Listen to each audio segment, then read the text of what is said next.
eu gerenciava um time com 300 pessoas, Que isso? que iam de 12, 15 anos de idade a 50 anos de idade, né? Então não era um negócio tão trivial assim, né? Mas funcionava. Quanto Então tempo fui. vocês ficam com esse site, com essa plataforma aí? Foram 6, 8 anos, foi bastante tempo, né?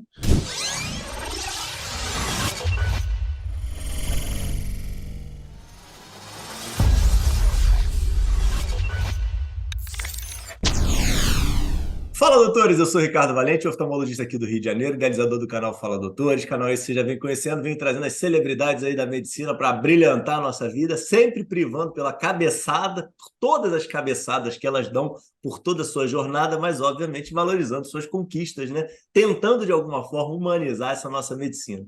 E hoje, no nosso episódio número 150, Dr. Rodrigo Demarque, médico gestor, geriatra, diretor executivo de inovação do Albert Einstein, passou por Stanford para fazer inovação, mais um grande aluno do Porter. Fala, doutor Rodrigo, tudo bem? E aí, Ricardo, tudo ótimo. Obrigado pelo convite, é um prazer enorme estar aqui com você hoje. Pô, rapaz, é isso com você, você sabe que você é uma super celebridade, né, rapaz? Pô, tô aqui atrás de você para a gente fazer essa gravação, né, poxa? Graças ao bom Deus, conseguimos aí conciliar agendas, sua agenda sempre internacional, que você não para quieto, né? Mas aí agora a gente conseguiu, foi? Foi, graças a Deus deu certo e vai ser um prazer bater esse papo aí com você e com a sua audiência. Vambora, vamos lá. E de cara, me diz o negócio, Rodrigão, ó. Fala pra gente de como que você vê aí dentro desse cenário da saúde a grande importância das health techs para a transformação desse nosso sistema aí, se Deus quiser, com grandes melhorias. Eu acredito que elas são essenciais, né? O sistema, de fato, ele precisa de transformação, né? E é só você abrir um jornal, independentemente do dia da semana, que dá para a gente entender o porquê disso, né? É um sistema que tem sofrido muito aí nos últimos anos, em especial, o sistema como um todo, né? Inclusive a saúde suplementar.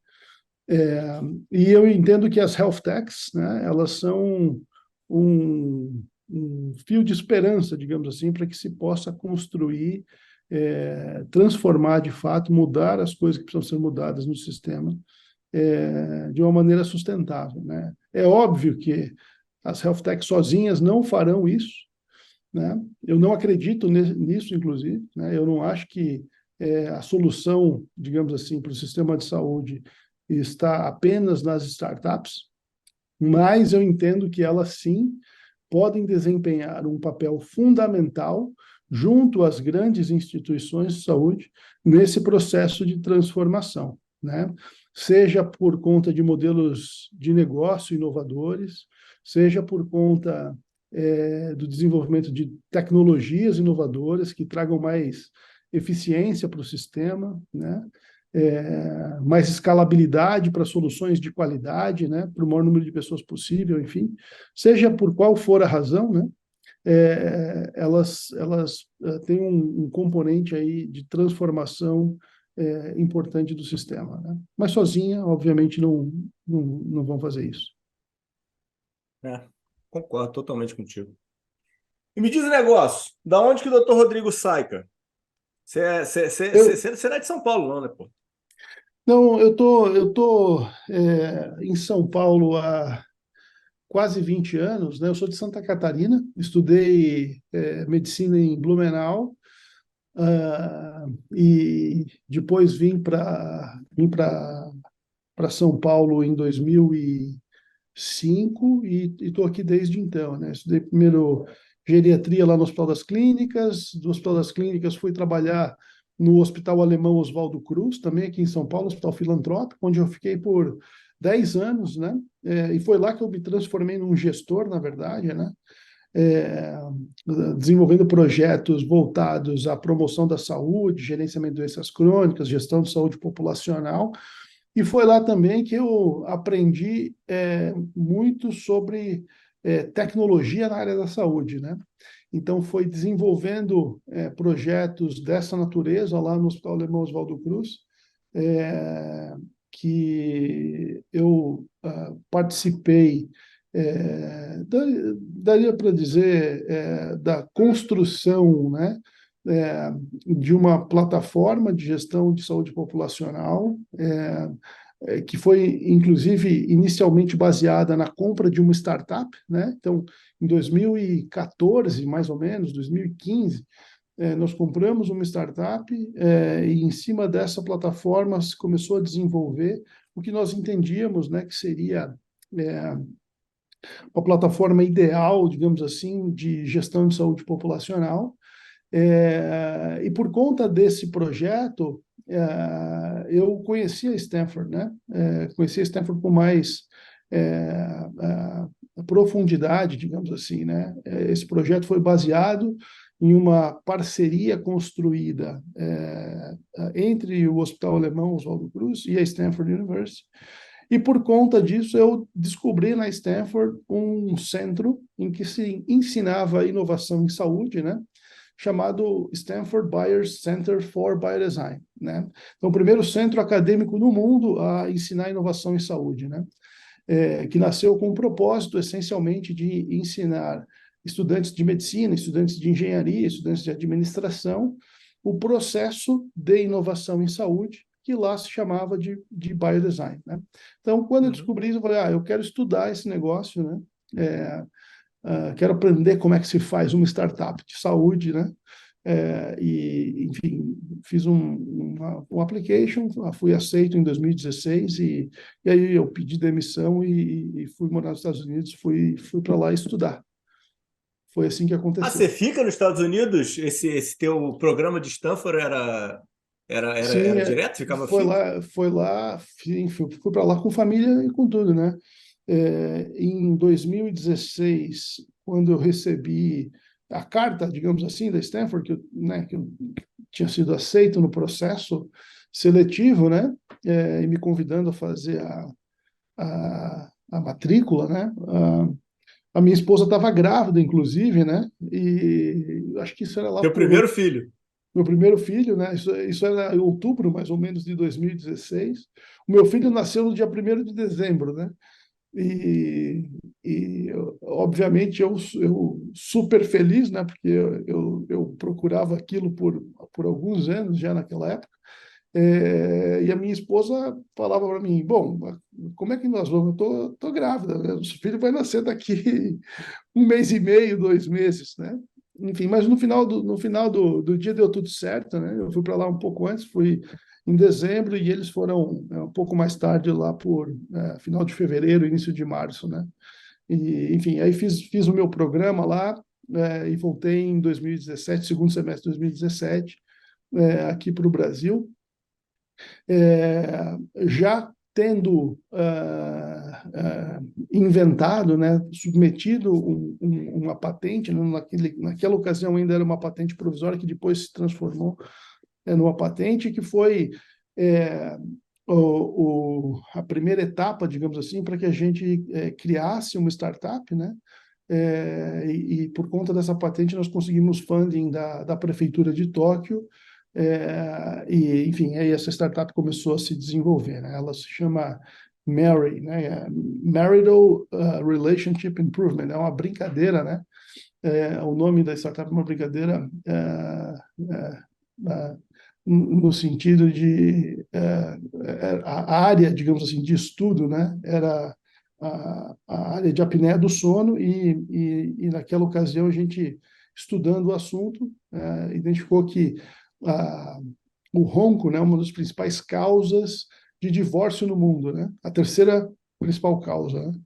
E aí o nome da startup tem a ver um pouco com essa brincadeira. E hoje ela está no Japão, eu não tenho nenhuma participação ativa na empresa, mais como advisor e como um dos fundadores, né? Mas quem toca é um dos meus colegas que enfim, fez o programa junto comigo.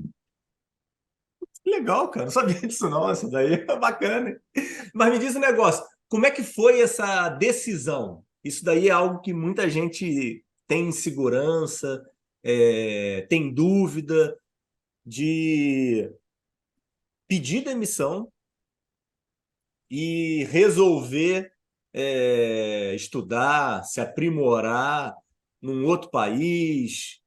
Como é que foi a tomada de decisão mesmo, propriamente dito, para você? É um processo, obviamente, complexo, né? Não é uma decisão trivial, digamos assim, né? É, Até porque eu estava numa condição super estável, gostava do que fazia, era reconhecido, né? Meu filho ia nascer, quer dizer, tinha todo um contexto, né? De bastante estabilidade e tudo mais.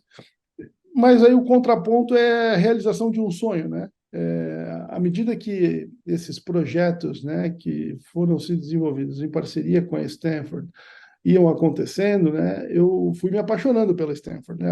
A Stanford é um lugar apaixonante, né?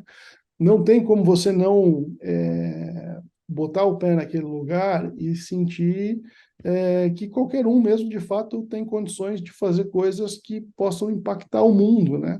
Alguns dizem transformar o mundo, né? É, então, eu tinha muita vontade de poder viver aquela experiência no campus como aluno e tudo mais, né? E quando você está atrás do seu sonho, essas decisões, por mais difíceis que elas sejam, elas ficam mais fáceis. Então, assim, não tem uma explicação científica para isso, né? É tão simples quanto isso. Comigo foi Me assim diz o também. negócio, me diz o negócio, mais uma para trás, que é a questão da transformação aí de médico assistencial e em gestão. Como é que ela acontece na tua vida no Oswaldo Cruz? Legal. Na verdade, assim, essa história ela começa antes mesmo de eu me tornar médico, né? Antes de eu entrar na faculdade de medicina, eu diria, inclusive, né? Eu sempre tive um DNA empreendedor, né? Ainda menino, né, com 15, 16 anos, é, eu criei um clã de internet. A internet estava chegando no Brasil, ou tinha poucos anos aqui, né? Não existia muito tempo, não tinha banda larga, por exemplo, ainda, né? Uhum. Idos da década de 90, mais ou menos. E esse clã, que na verdade no começo era um grupo de 3 pessoas, eu, meu irmão e um grande amigo, que hoje inclusive é médico também, é, nós criamos o Fox Clan, né? E era uma brincadeira de criança, basicamente, mas que foi crescendo, a gente foi conhecendo outras pessoas, né? Jogava um jogo chamado Age of Empires, né? Da Uhum. Microsoft. E, e esse grupo de jogadores, né, foi ganhando corpo, a gente criou o nosso primeiro website, né? É, todo em HTML e tudo mais. Lá nesse site a gente publicava as estratégias, digamos assim, né? Que nós usávamos para ganhar no joguinho, né? Qual que era a melhor estratégia, enfim. Era um tipo de jogo de estratégia em tempo real, né? Que se chamava RTS em inglês. E à medida que esse site foi ficando conhecido, né, nós instalamos um board, um fórum de internet, né? Isso muitos anos antes de Orkut, de Facebook existirem, né? E esse fórum de internet começou a atrair centenas e depois milhares de pessoas, né? E ali se criou uma das maiores comunidades de gamers do país, né? Alguns dizem a segunda maior comunidade de games do país, né? A gente só ficava atrás de uma comunidade que jogava um joguinho que se chamava Counter-Strike, né? Que era um jogo de Uhum. tiro em primeira pessoa, né? Tipo, uhum. Então, assim a Fox se desenvolveu, né? E ao longo da sua jornada, ela continuou se desenvolvendo quando eu entrei na faculdade de medicina. Então, isso começou antes da faculdade de medicina e ao longo da faculdade de medicina, né? E mesmo depois, né? Ela expandiu, além do Age of Empires, a gente jogava outros jogos, né? Principalmente o World of Warcraft, né? E aí eram milhares e milhares de pessoas que jogavam conosco, e eu eu fazia a gestão daquilo tudo. Então, eu cuidava da comunidade online, né? Eu tinha pessoas que me ajudavam a organizar campeonatos e tudo mais, e eu cuidava do time, né? Quer dizer, o Fox, além de ser a comunidade, eu tinha um time de elite, digamos assim, né? De jogadores. Não era um time Uhum. profissional de esportes eletrônicos, era um time semi-profissional, né? Que alguns deles viajavam pelo mundo para disputar campeonatos e tudo mais, e um negócio super bacana, né? Então, de certa maneira, a gente até viu Não, esse... não tinha as premiações que tem hoje, né? Não tinha, não, mas a gente viu esse mercado de esportes eletrônicos se desenvolver, nasceu, diria, né? Então, isso tudo aconteceu antes ou durante a minha faculdade de medicina, né? Então, eu já tinha um pouco dessas habilidades de conhecimento desse mundo de internet e tudo mais, né? Tecnologia, enfim, né? E aí, durante, né, o desenvolvimento da minha carreira enquanto médico, eu continuei mexendo com tecnologia, mas aí aplicada à área da saúde, né? E por conta disso, em determinado momento, essas habilidades, digamos assim, que eu já tinha desenvolvido, né, fazendo gestão de pessoas, eu gerenciava um time com 300 pessoas Que que, isso? que, que tinha, que iam de 12, 15 anos de idade a 50 anos de idade, né? Então não era um negócio tão trivial assim, né? Mas funcionava. Quanto Então tempo fui. vocês ficam com esse site, com essa plataforma aí? Foram 6, 8 anos, foi bastante tempo, né? É, e então eu aprendi isso, né, ao longo dessa carreira, digamos assim, prévia à faculdade ou a medicina propriamente dita, né? E depois isso, quer dizer, fazia parte de mim, né? Eu fui expressando de alguma maneira essa capacidade de desenvolver projetos e tudo mais, liderando pessoas, etc. e tal, né? Isso se manifestou também durante a minha estada, mesmo durante a geriatria no HC, ou depois lá no Oswaldo Cruz, né? Então, isso sempre fez parte, digamos assim, né, de mim, né? E em algum momento eu montei lá para o Oswaldo Cruz uma proposta, né, de projeto de promoção da saúde no ambiente de trabalho. Então, a ideia era criar um programa para cuidar da saúde dos colaboradores, a gente chamava, né, um programa para cuidar de quem cuida, né? E esse projeto foi aprovado, né? Nessa época eu era um médico assistente, enfim, eu trabalhava lá como médico generalista de um ambulatório de colaboradores, e, e esse projeto foi aprovado, e a minha gestora na época, a Cleusa Enck, ela percebeu que eu tinha alguma habilidade, digamos assim, de liderança, de gerenciamento, né, de time e tudo mais, e junto a esse projeto, ou com a execução desse projeto, me foi dado lá um determinado desafio, né? E uma vez cumprido isso, eu fui convidado a me tornar gerente da área, né? E aí começou a minha carreira como gestor, propriamente dito, em 2009, 2010, mais ou menos, né? É, e à medida que as minhas atividades como gestor aumentavam, as minhas responsabilidades aumentavam, eu fui ganhando mais espaço, né? Até que, determinado momento, o hospital me pediu para assumir uma outra área, né? A unidade do Campo Belo, e E foi você gosta de nesse trabalhar pouco, né? Nem ligou para isso, né? Pô? exatamente, né?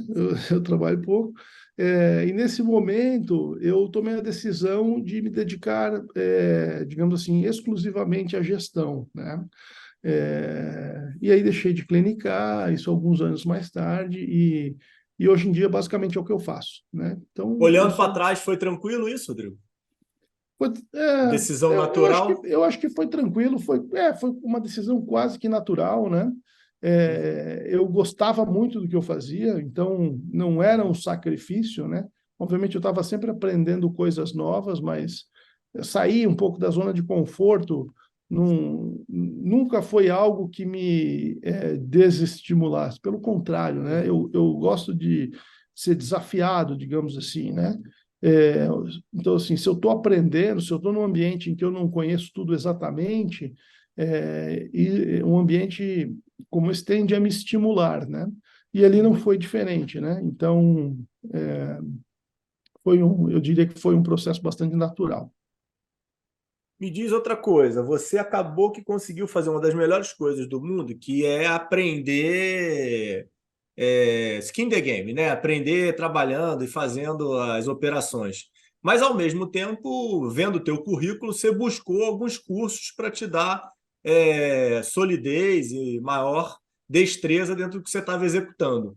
Como é que você vê a necessidade de combinar isso? Você acha que só a questão do estar no desafio e estar trabalhando já é suficiente? Você acha que só os cursos não trazem nada? Como é que é teu equilíbrio aí, tua visão passado por esse histórico todo? Eu acho que essas duas coisas elas precisam coexistir, né? Tanto botar a mão na massa, digamos assim, é, quanto estudar, né? Adquirir conhecimento para que você saiba exatamente o que você está fazendo, né? Comigo, eu sempre fiz dessa forma e sempre funcionou, né? Quer dizer, normalmente eu começava a fazer primeiro para depois buscar o conhecimento complementar, né? Então, eu fiz o MBA na GV, eu já era gerente na época, né? Então, por exemplo, no Oswaldo Cruz, eu me tornei gerente lá em 2009, 2010, e eu fui fazer o MBA em 2012 e terminei em 2014, né? Então, alguns anos mais tarde, né? É, a mesma coisa, tecnologia e inovação. Eu fui estudar Uhum. isso formalmente anos mais tarde de já ter desenvolvido projetos, de já ter liderado, por exemplo, a compra de uma startup dentro do Oswaldo Cruz. Particularmente, eu tenho uma tendência a primeiro botar a mão na massa para depois estudar, mas não necessariamente isso seja o melhor, ou enfim, para mim é quase que foi acontecendo de uma maneira natural, né? Porque eu me considero um fazedor, né? Eu gosto de construir coisas, né? Então a minha tendência é sempre daqui deixa que eu faço, ainda que eu não saiba exatamente o que eu estou fazendo, Uhum. eu vou aprendendo ao longo da jornada e depois, à medida que se faça necessário, você vai aprofundando o conhecimento com algum tipo de curso mais formal, né? E me diz o negócio, como é que foi a escolha da geriatria? O porquê? Tem um porquê Porque olhando para trás? Não, tem porquê, porque eu gostava bastante, né, desse olhar para o idoso e tudo mais. Antes de chegar aqui em São Paulo, durante a formação mesmo, né, lá na Universidade de Blumenau, meu internato, né, na atenção primária e tudo mais, tinha um componente, né, grande lá de atendimento em postos de saúde, então eu me identificava bastante com o paciente idoso, né? E foi uma escolha também quase que um caminho natural, apesar de que fiz provas para outras especialidades também, né? Como acontece com muitos médicos, né? Uhum. Enfim, a escolha pela geriatria foi um caminho natural e é uma área que eu gosto muito até hoje, né? Apesar de ter parado de clinicar, esse gosto não nos deixa, né? Pelo contrário.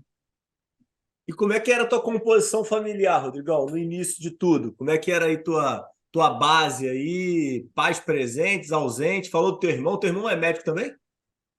Meu irmão também, ele está em Santa Catarina, Tá. trabalha como dermatologista hoje em dia. E tem É, mais irmãos ou só ele? não, é um único irmão. Tá. É, meus pais super presentes, né? Acompanhando o desenvolvimento dos filhos a vida inteira. Então, tive uma base familiar muito sólida, né? Fui o primeiro médico da família, né? Meus pais me estimularam muito, na verdade, a fazer medicina, né? Então, são grandes exemplos, tanto a minha mãe quanto meu pai.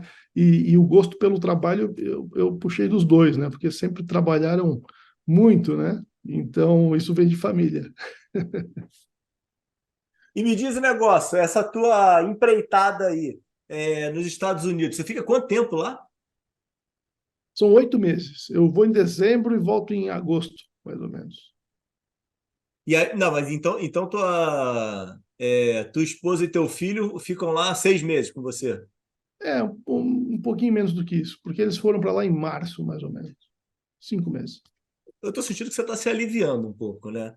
Os Como seis assim? meses lá que você botou a coitada lá com o filho recém-nascido, né?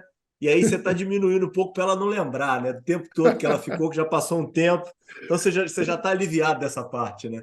Não, foi divertido para eles também. Gostaram bastante. Todo mundo tem saudades dessa época. Mas e aí, tem algum pensamento de voltar? Não, hoje não.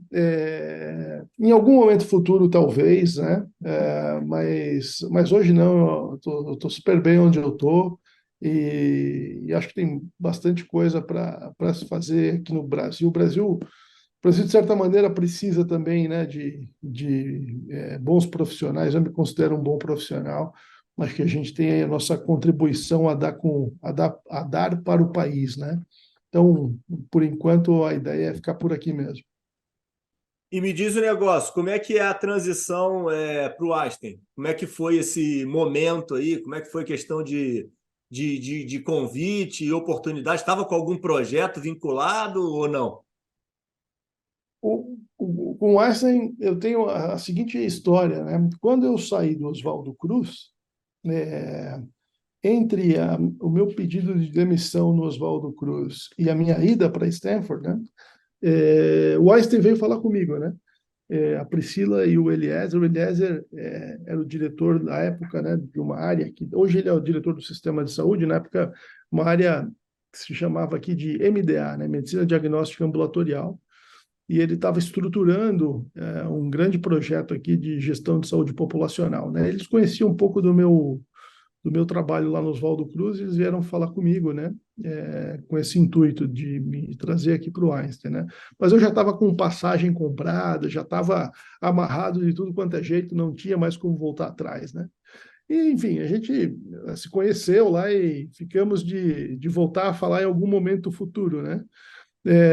E alguns anos mais tarde nós voltamos a conversar, o papel, digamos assim, não era o mesmo, né? Mas era com o mesmo Eliezer, né, que precisava de um médico para apoiá-lo na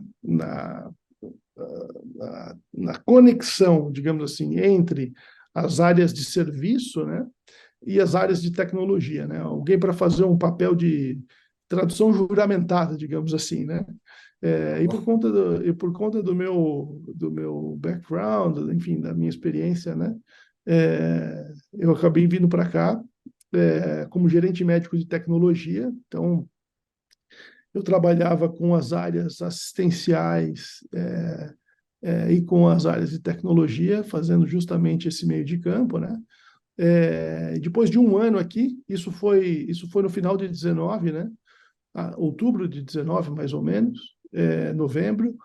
É, e durante um ano eu trabalhei nessa posição e depois surgiu a oportunidade na diretoria de inovação, enfim, fiz algumas entrevistas, né, com o meu chefe atual, com o Henrique, com o Sidney, que é o presidente do Einstein, e fui escolhido para a cadeira do diretor de inovação estava vaga, né? O antigo diretor tinha saído da instituição, me entrevistaram enfim, fui contratado para assumir essa posição no final de 2020, né? E que é onde eu estou desde então. Tem sido uma jornada incrível, a gente tem feito muitas coisas legais, né? E nesse mesmo, um pouco antes desse momento, né, eu tinha fundado já uma segunda startup que foi a Zeta, né? A Zeta, ela foi fundada em janeiro de 2019, né? E, Agosto você já e estava no Einstein já. Não, eu não estava no Einstein ainda. Eu entrei em outubro no Einstein e a Zeta foi fundada Tá. em janeiro, né? Então Uhum. eu tava num outro emprego nessa época, né? E durante esse período, então eu tocava a Zeta, né? E ela foi se desenvolvendo, enfim, a empresa foi crescendo. Começou comigo e mais dois sócios, né? O Leonardo e o Thiago. Um dia eles me chamaram para tomar um café da manhã, me apresentaram lá a plataforma que eles tinham desenvolvido, né? A plataforma de Data Analytics para gestão de saúde populacional, né? Uhum. Era um negócio que eu já conhecia há bastante tempo por conta dessa minha experiência prévia no Oswaldo Cruz, né? E aí me convidaram para ser o sócio deles na empresa e o CEO da startup também, né? Enfim, long story short, né? Eu topei o desafio, digamos assim. Começamos a construir a Zetinha, como a gente chamava na época, né? E aí resolvemos trazer mais dois cofundadores, né, que complementariam esse time, então dois caras que tinham mais experiência com tecnologia. E, enfim, aí a Zeta se desenvolveu, foram 3 anos e meio super legais aí, né? Dos três, depois dos cinco, até o primeiro colaborador, além dos co-founders, até, enfim, primeiro ano, segundo ano, terceiro ano, com 53 colaboradores, quando ela foi comprada, quando ela foi adquirida pela Semantics, né? Que é a primeira empresa de Deep Tech do Brasil a ser listada na Nasdaq. Então, foi uma jornada super legal, né, do protótipo ao primeiro cliente e até o momento futuro em que ela foi adquirida, né? Foi um grande aprendizado na Zeta, digamos assim, nesses 3 anos e meio, né? Pô, baita case aí para tua vida, né? Com certeza. Muitos Pô, aprendizados. não, e decolou, né? Pô, legal, bacana, pô. E me diz um negócio, que eu tô curioso num ponto. Você foi fazer lá o curso de valor do Porter, é, e uma coisa que pô, eu adoro a tese do valor do Porter, né? Apesar de ele ter uma dificuldade danada na implementação. É, eu acho que o Einstein consegue se beneficiar muito da ideia da tese, né? Que é você, de alguma forma, conseguir remunerar as melhores práticas, né? Como é que foi aí a tua busca pelo curso, pelas ideias, e como é que você vem conseguindo colocar em prática isso dentro do hospital? Legal. Bom, o conceito, né, de saúde baseada em valor, ele é um conceito super relevante, atual, né? Mas como você falou, de difícil implementação, né? Hoje os cases que a gente percebe no mundo, eles são cases pontuais, muito voltados a determinadas especialidades ou patologias, né?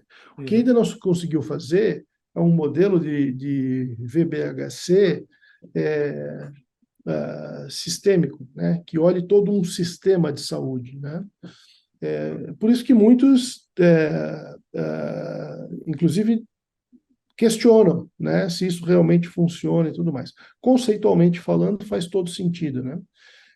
Mas, de fato, eu acho que ainda se faz necessária a construção desse case do ponto de vista de sistema de saúde em todos os níveis hierárquicos de cuidado, né, da atenção primária, atenção quaternária, mostrando que o todo, digamos assim, é capaz de sustentar esse modelo, né? Mas como direcionador, né, como premissa, eu acho que ele são modelos, não é o único VBHC, existem outros, né, nesse sentido, eles são super relevantes, né? Eles partem de algumas premissas importantes, como colocar o paciente no centro do cuidado, como melhorar a experiência do uhum. paciente, do profissional de saúde, como buscar o melhor desfecho clínico possível, e como consequência disso, você vai conseguir reduzir custo, né, o custo per capita e assim entregar a saúde de uma maneira mais equânime para uma determinada população-alvo, né? Então, conceitualmente falando, é muito legal, eu me identifico com isso. Inclusive, a minha visão é de que inovação e tecnologia, elas são instrumentos de organizações de saúde para se buscar esse tipo de resultante, né, digamos assim, que é justamente a construção de um sistema de saúde mais sustentável e equânime, mas são modelos de implantação complexos, né? Então, dentro de instituições como Einstein, que buscam isso, né, pela sua característica de excelência e de vanguarda, buscam isso no seu dia a dia, isso permeia a instituição, a cultura organizacional, a forma como as pessoas pensam, a forma como as pessoas desenham os serviços e tudo mais, né? É, mas um modelo como esse, um case, né, de VBHC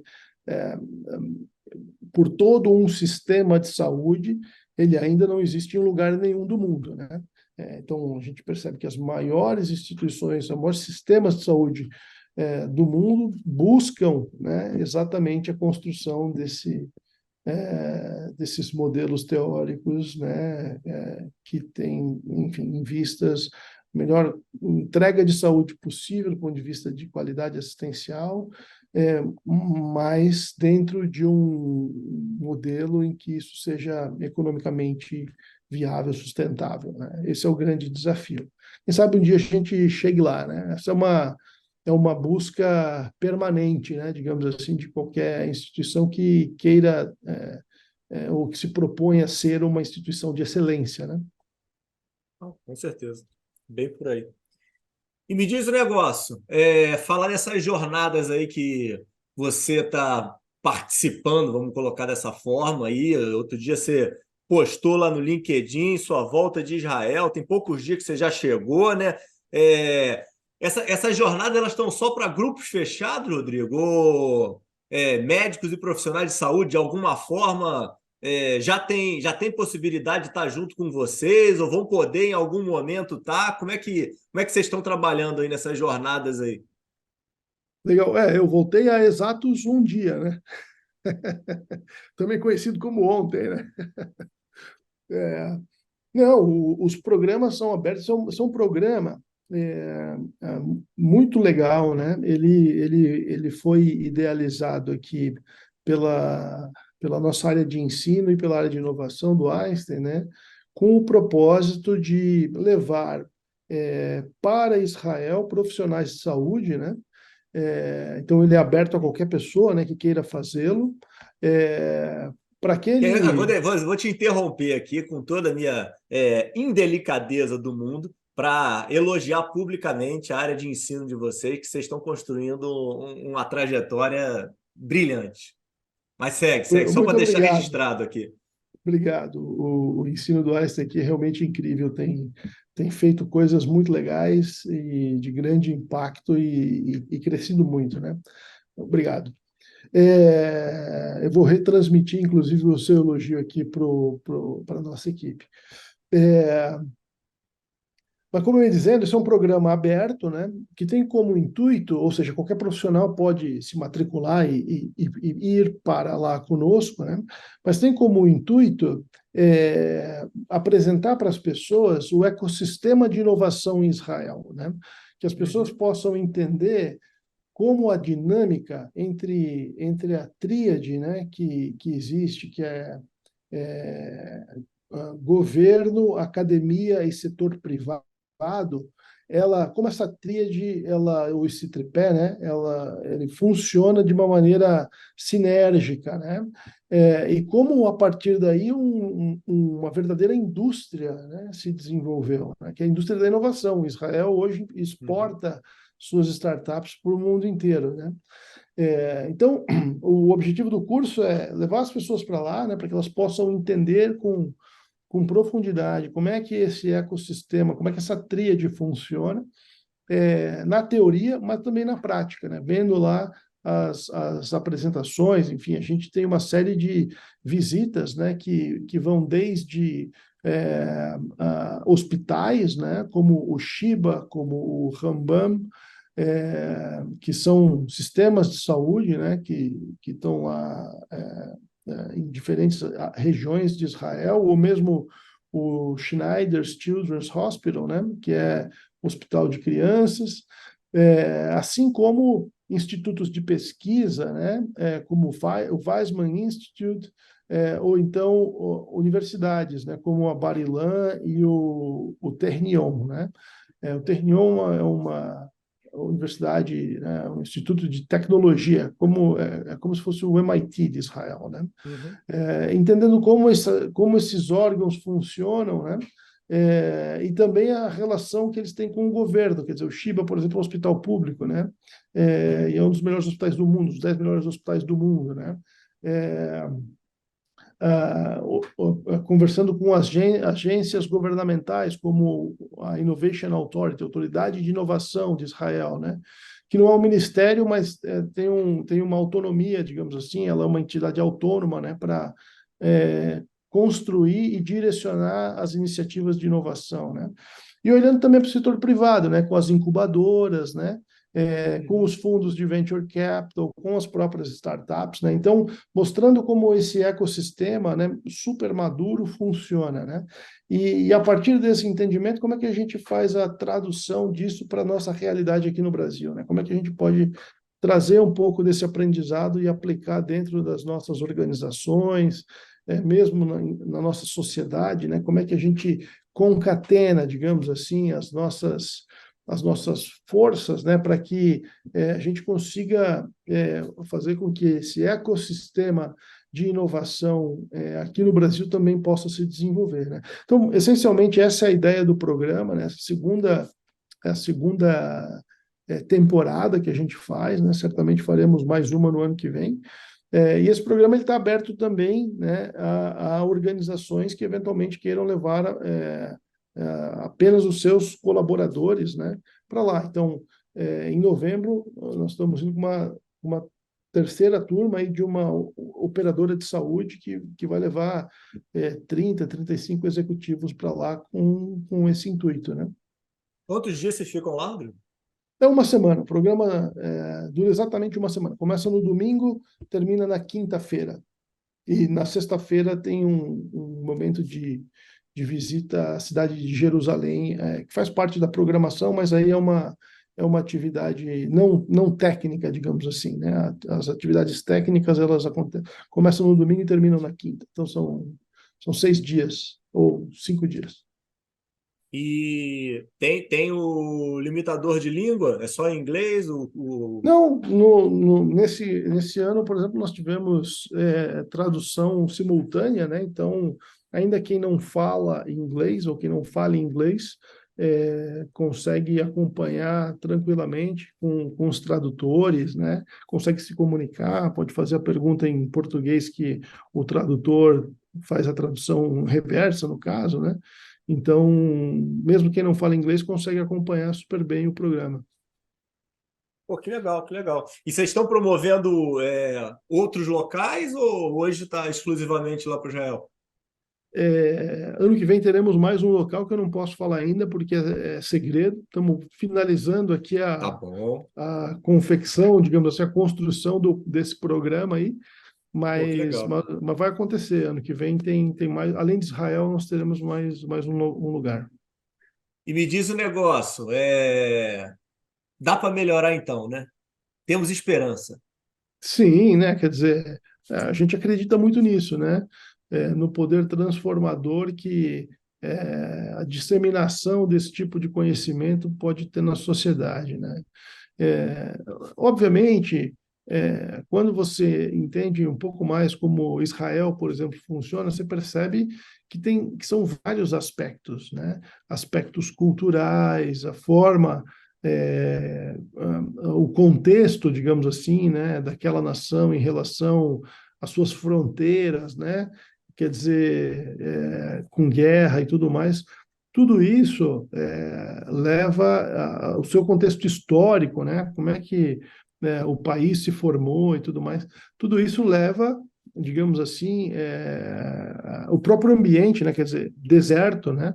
Essas adversidades, tudo isso leva são componentes importantes, né? Que não podem ser desprezados na construção dessa cultura voltada à inovação, baseada na necessidade, né? Mas ali tem vários aprendizados também de coisas que podem ser traduzidas para a nossa realidade, né? Quer dizer, o Brasil, necessidade é o que não falta, por exemplo, no nosso país, né? É, apesar de termos muitas abundâncias em outros aspectos, né? Então, certamente dá para fazer um depara, né? Uhum. E construir, né, um ambiente propício à inovação aqui. A gente tem que acreditar nisso, né? Senão é, já deveríamos ter entregue o chapéu, né? E não é o caso. E me diz um negócio, para a gente caminhar para um desfecho, perspectivas aí para o futuro do doutor Rodrigo e para o nosso futuro da saúde em geral no país aí, que a gente precisa, de alguma forma, ter alguma transformação aí nos próximos meses. Você, assim, até é, bem agressivo aqui.